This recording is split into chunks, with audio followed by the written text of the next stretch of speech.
Love infinite में आपका बहुत बहुत स्वागत है। तो आज ये बात करेंगे कि डीएम जो हैं वो रनर क्यों बन जाते हैं। डिवाइन मैस्कुलाइन जब अनकंडीशनल लव नहीं दे रही होती हैं, कुछ ना कुछ उनके लव में कंडीशंस होती हैं, यानी कि वो कमिटमेंट मांगती हैं जब, तब वो भागने लगते हैं। बरसों से जिस ट्रू फीलिंग को वो छुपाते आए हैं ना, प्रिटेंड करते आए हैं, इसी को बचाए रखने के लिए वो डीएफ को हर्ट करते रहते हैं। रनर जो हैं दिल से काम नहीं लेते, क्योंकि वो माइंड का काम बहुत ज़्यादा करते हैं। माइंड गेम भी उन्होंने अब तक बहुत खेले, क्योंकि उनका कुछ हिस्टोरिकल गिल्ट और शेम पहले से चला आ रहा होता है, यानी कि इस जन्म से भी और पास्ट लाइफ से भी। तो इस जन्म में जो बचपन में कुछ हुआ, यानी कि जिसे चाइल्डहुड बॉन्डिंग कहते हैं, इनर चाइल्ड बॉन्डिंग कहते हैं, वो उनके अंदर शेम और गिल्ट को ले आता है। तो जब आपके अंदर जो खूबसूरत लाइट उन्हें नज़र आती है, एनर्जी नज़र आती है, प्यार की, अनकंडीशनल लव की, तो उसे देखकर वो घबरा जाते हैं। आपकी आइज़ को देख के घबरा जाते हैं, क्योंकि जो कहते हैं ना कि जो कुछ है वो सब आइज़ में दिख जाता है। आप चाहे फेक स्माइल भी करो, आपकी आइज़ बता देती हैं कि क्या ये ट्रू है या फेक है। तो इसी तरह से अगर मस्कुलाइन आपको अपने सारे नेगेटिव ट्रेट्स अगर दिखा दें, अपने सारे लॉस, प्रीवियस लव, इन सब के बारे में बताते हैं, तो इट मीन्स वो बैड सोल नहीं है, वो एक इमोशनल बंदे हैं, इमोशनल पर्सन है वो डिवाइन मस्कुलाइन। तो डिवाइन मस्कुलाइन को हायर सेल्फ में लाने के लिए डिवाइन फेमिनाइन को ही काम करना होता है।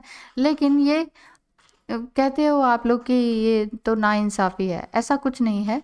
नाइंसाफ़ी एक तरह से आप भी उन पर कर रही होती हैं। एक तरह से देखा जाए, डीप हार्टेडली देखा जाए, तो डिवाइन मैस्कुलाइन ऑलरेडी अवेकन होते हैं, लेकिन उन्हें पता ही नहीं होता कि मैं इस जर्नी में हूँ, अवेकन हूँ, अनअवेकन हूँ, मैं गिल्ट में हूँ या मैं बिल्कुल सही हूँ। उन्हें ये भी नहीं पता होता मैं ईगो में हूँ, मैं गिल्ट में हूँ, मेरे अंदर फ़ियर है। उन्हें पता ही नहीं है कि मैं कौन हूँ, तो फिर वो कैसे आपको बताएँगे? तो वो आपको ट्रिगर करके आगे लेकर आते हैं। रनर अपनी डीएफ से नहीं, खुद से ही भागते हैं, अपने आप से भागते हैं वो। एक्चुअली ये उनका ही मिरर रिफ्लेक्शन होता है। उनका मतलब डिवाइन फेमिनाइन अगर आप सुन रही हैं, तो आपका मिरर रिफ्लेक्शन वो होता है। आप अपने अंदर से भाग रही होती हैं, तो वो भी भाग जाते हैं आपसे। आपको 3D में वो दिखाई देता है कि वो आपको छोड़कर चले गए हैं। दुख वाली बात तो होती है, बहुत पेन होता है, बहुत सफरिंग होती है, लेकिन असल में जब आप भी तो अपने आप से कुछ छुपाती है ना, जब आप अपने आप से कुछ छुपा रही होती हैं, उस वजह से वो भाग जाते हैं। लेकिन उन्हें पता नहीं होता, वो कॉन्शियसली कुछ भी नहीं करते हैं, अनकॉन्शियसली होता जाता है। अनकॉन्शियसली वो आपको हर्ट भी कर देते हैं, लेकिन वो चाहते नहीं हैं। वो कहते हैं ना, अरे मैं तुम्हें दुख तो देना नहीं चाहता था, लेकिन ये हो गया। फिर वो आते हैं, फिर कहते हैं, आप उनसे बात करते हैं, फिर वो कुछ ऐसी बात कह देते हैं, फिर वो बाद में फिर माफ़ी मांगते हैं। वो कहते हैं, मैं तुम्हें ऐसा नहीं कहना चाहता था, मेरे कहने का ये मतलब नहीं था, लेकिन ऐसा हो गया। कुछ टाइम बाद आप फिर बात करते हैं, फिर थर्ड टाइम ऐसा ही होता है। यहाँ गलती ये होती है कि बार बार आप सेपरेशन में आते हैं। इट मीन्स आप अंदर, आपका इनर वर्क जो है प्रॉपर ढंग से काम नहीं कर रहा।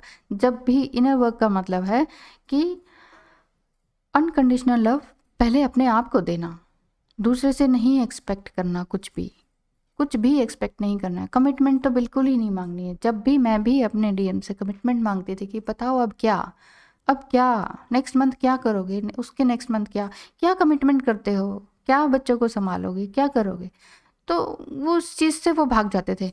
इवन जब मैं ये क्वेश्चन कर रही होती थी, हम दोनों जने बैठ कर बात कर रहे होते थे, वो उठ उठ के जाने लगते थे, कभी इस कमरे में, कभी उस कमरे में। तो मैं उनके पीछे जाती थी, तो वो छत पर चले जाते थे।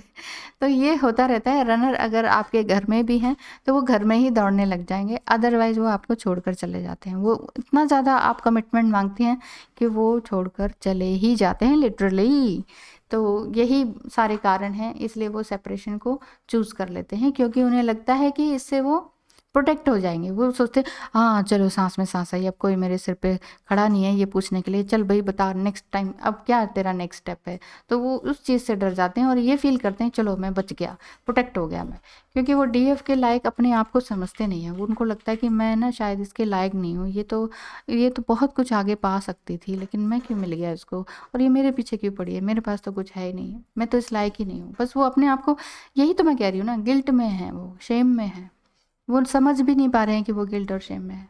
वो अपने शैडो ट्रेट से डर जाते हैं, नेगेटिव प्रोग्रामिंग से डर जाते हैं। नेगेटिव प्रोग्रामिंग उनकी बचपन से लेके अब तक चली हुई होती है, तो इस वजह से वो घबरा कर भागने लगते हैं। तो डिवाइन फेमिनाइन अगर आप सुन रहे हैं तो आपको उनकी ये सारी बातें समझ में आनी चाहिए।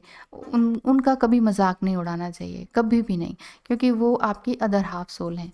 आपने ही अपनी अदर हाफ सोल को फुल करना है। पहले अपने आप को फुल करेंगे आप लव से, अनकंडीशनल लव से, सेल्फ लव से, ठीक है ना। सेल्फ अवेयरनेस आपके अंदर होनी चाहिए।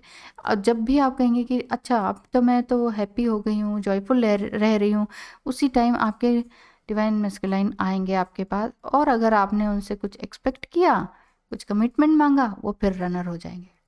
ऐसा नहीं है कि वो रिस्पॉन्सिबिलिटी नहीं उठाना चाहते, वो रिस्पॉन्सिबिलिटी पहले भी उठाते थे, अब भी उठाते हैं, बट वो समझ नहीं पाते ना। जब वो समझ ही नहीं पा रहे तो आपको समझना होगा ना।